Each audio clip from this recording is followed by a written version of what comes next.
Number 12, the Anukite. We didn't get to see much of this creature in its alpha shape, but still causing fear, anxiety, stress, and could kill you with a look.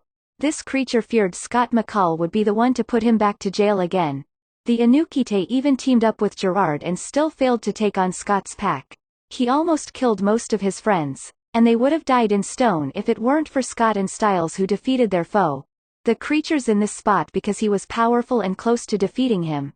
But the Anukite is the reason humans in Beacon Hills know about the supernaturals. Number 11, the Kanema. While this creature being deadly and a huge threat, I think Scott would go back and say that's when things were easy. But while Scott went head up with the Kanema a few times, the Kanema was just a show of force. The person controlling the Kanema is its mind. The Kanema just knows to keep killing, not ruin Scott's life. Scott had multiple run-ins with the Kanema, but there wasn't a rivalry like there was with Derek and the Kanema. Scott wasn't powerful enough to give the Kanema a problem. Number 10, Douglas, the Lowen Mensch. He came the closest to wiping out Scott's town but just missed the opportunity by a split second. Even with the Ghost Riders, the most unstoppable army in the world, Douglas' plans still failed, and now he's forced to ride the storm forever. Scott and Douglas crossed each other's path a few times until the two powerful alphas finally fought over Beacon Hills in the season finale. Scott won. Number 9, Jennifer, the Duroc. She's more Derek's villain if any, but she was messing with the balance of Scott's life. Is it alpha werewolves or human sacrifices? They didn't know at first, but they knew someone was sacrificing humans. She took the three parents, Melissa, Argent and the sheriff, for a little bit of irony. Taking Scott, Allison's and Styles' parents led them to the sacrifice that changed the supernatural world in Beacon Hills. A sacrifice to save the life of their parents that cost the life of close allies and more destruction. Number 8, Deucalion, the Demon Wolf. Coming on the show, Deucalion and the Alphas were definitely one of the biggest threats, especially at a young age with little experience going against a pack of juiced-up alpha werewolves who's known for recruiting other alphas or killing them. Deucalion was showing force to Derek Hale, but not with Scott. He was more trying to secure an investment. He wanted Scott to become a killer because he knew Scott would grow into a threat and they would be natural enemies. True alpha versus demon wolf. Good versus evil. Number 7, the Dread Doctors. The Dread Doctors were three scientists who learned how to survive under trench coats and masks for about 400 years. They were very strong and had a goal in reviving the ancient demon wolf, a true beast. The Dread Doctors, I think, beat down Scott the most. They played very dirty and created their own rules. They made Scott's beta Malia Tate witness 2 murders when she was trying to save them, which affected her head. They kidnapped Liam, Scott's first bitten beta. They sent Theo to screw the pack over from the inside and he did a great job. They made Kira leave the Teen Wolf universe. They did something to her that made her powers out of control, and then the pack split up. Number 6, the Beast of Beacon Hills, Sebastian Valle. This creature was the most powerful we seen in the Teen Wolf universe and was effortlessly killing people in Beacon Hills. Of course, running into Scott a few times they went at it. Scott looked like he was putting his all on the line and the beast was just getting started. He almost killed Scott, Liam, Hayden and Lydia, all 4 being harmed badly. Scott and the Hellhound put him down for good in the Season 5 finale. Number 5, Kate Argent. This is one of Scott's most dangerous enemies because of the hate she has for him.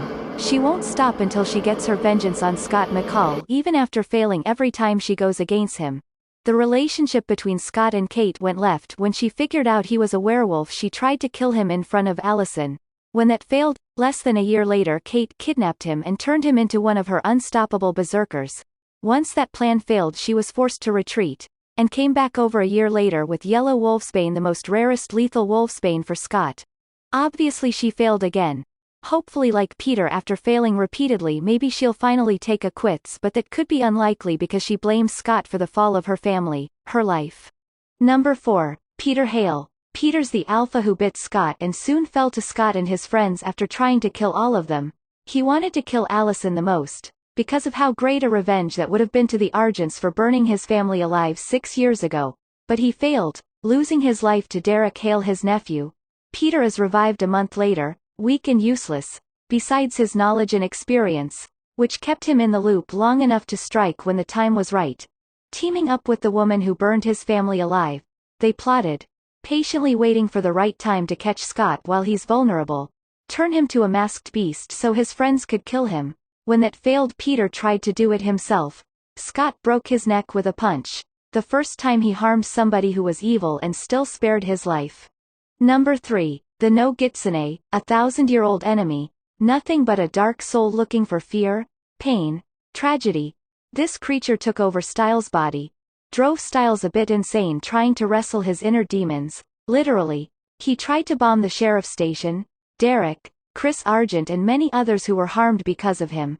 He kidnapped Lydia to have the advantage of an Banshee, then gained control over the unstoppable Oni, and with that power he sliced the hearts of Beacon Hills, places like the animal vet and the hospital. Shortly after all the chaos he's caused, he has the Oni kill Aiden, one of the twins, and Allison Argent, the biggest death to the Teen Wolf universe.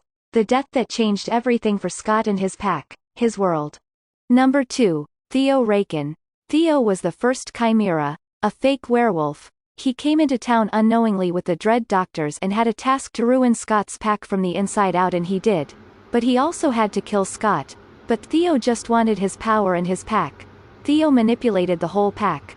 Mainly Malia and Scott. The only person who knew he wasn't good from the beginning was Styles. Theo flirted with Malia. Made her trust him when she doesn't do that ever. He tricked Scott to take Wolfsbane every day in his inhaler. Then turned Liam on Scott on the super moon. Liam almost killed Scott, but was interrupted by his best friend. Then Theo finished the job after he left, killed Scott. But then Scott came back to life 15 minutes later by his mom. Which by the way would have been cool if they had a scene when his heart stopped where he would go into some type of afterlife and see Allison and she would send him back. Shaking my head. That would have been cool. Number 1. Gerard Argent. Gerard was the one character that truly got under Scott's skin. Gerard challenged him the hardest and Scott would outsmart him, which was probably never done.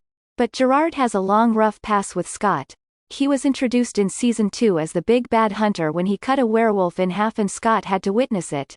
And at that moment Derek claimed he was declaring war. Gerard set the tone with Scott, letting him know he knows he's a werewolf by stabbing him with a dagger violently in front of his mom's job. He was angered by the fact that his family would keep this secret of Scott and that Scott would think he could come into the Argent's home as disrespect to Gerard. So he threatens his mom and tells him he gotta do something for him one of these days. Later he beat up his best friend Styles just for Scott to get a message. And he was a part of Allison's mom's death, pushing her to die because it's the code. And manipulated Allison, which was a part of why her and Scott broke up, which sucks because he thought he had enough time to get her back. Gerard took a lot from Scott and came back about 3 years later in the Teen Wolf universe and started a worldwide war of supernaturals versus humans, which we don't know how that war ended.